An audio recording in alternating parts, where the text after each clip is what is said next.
চিনতে হবে ইমানের লক্ষণের দ্বারায়, ইমানের আলামাতের দ্বারায়।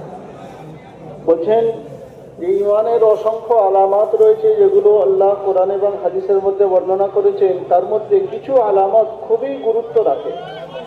তার মধ্যে হায়া, এটা এমন একটা আলামত যে কামেল ও মোকাম্মল ইমান বলা যেতে পারে হায়াকে।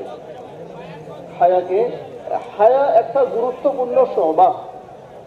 হযরত বলছেন যে যখন জীবনের মধ্যে হায়া এসে যাবে তো জীবনের সমস্ত ডিপার্টমেন্ট ঠিক হয়ে যাবে, সমস্ত স্বভাব ঠিক হয়ে যাবে। আর যদি জীবনের মধ্যে থেকে হায়া শেষ হয়ে যায় তো হযরত বলছেন যে জীবনের মধ্যে সমস্ত ডিপার্টমেন্ট, সমস্ত স্বভাবের মধ্যে খারাপই এসে যাবে। বলা হয় ইদা ফাতাকাল হায়া ফাফআল মা শি'তা, যখন তোমার মধ্যে থেকে হায়া শেষ হয়ে যাবে তো যা ইচ্ছা তাই করো। হযরত বলছেন হায়া কি, এটা বোঝার বিষয় আছে। মখলুক থেকে লজ্জা করা এর নাম হায়া নয়, এর নাম হায়া নয়।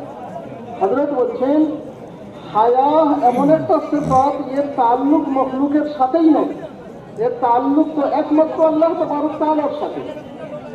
মখলুকের দ্বারাই যে ব্যক্তি লজ্জা করবে সেই ব্যক্তি গুনাহকে সর্বদার জন্য ছাড়তে পারবে না। মখলুকের নজর থেকে গায়েব হলে গুনাহ করে নেবে, মখলুকের নজর থেকে গায়েব হলে কি করে নেবে? গুনাহ করে নেবে। ওই জন্য বলছেন যে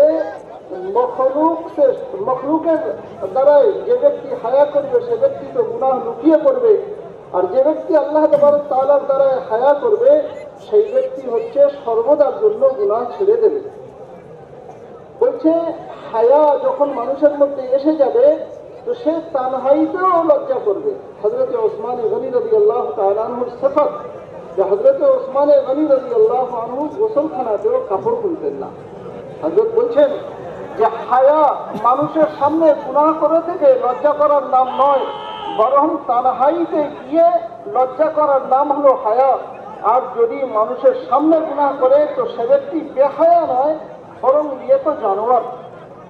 মানুষের সামনে গুনাহ করনেওয়ালা জানোয়ার, আর তানহাইতে যে ব্যক্তি গুনাহ করে সেই ব্যক্তি হচ্ছে বেহায়া। যে ব্যক্তি লুকিয়ে লুকিয়ে গুনাহ করে সেই ব্যক্তি বেহায়া, আর যে ব্যক্তি মানুষের সামনে খুল্লাম খুল্লাম গুনাহ করে সে বেহায়া নয়, সে তো মানুষই নয়, জানোয়ার। বরং হযরত আগে বলছেন যে জানোয়ারদের থেকেও এই ব্যক্তি নিকৃষ্ট, কারণ জানোয়ারদের মধ্যে কিছু জানোয়ার আল্লাহ এমন সৃষ্টি করেছে যারাও হায়াদার। বলছে জানোয়ারদের মধ্যে বিল্লি, বিড়াল, এটা এমন একটা জানোয়ার যে মানুষের সামনে এরা যুক্তি করে না। হযরত বলছেন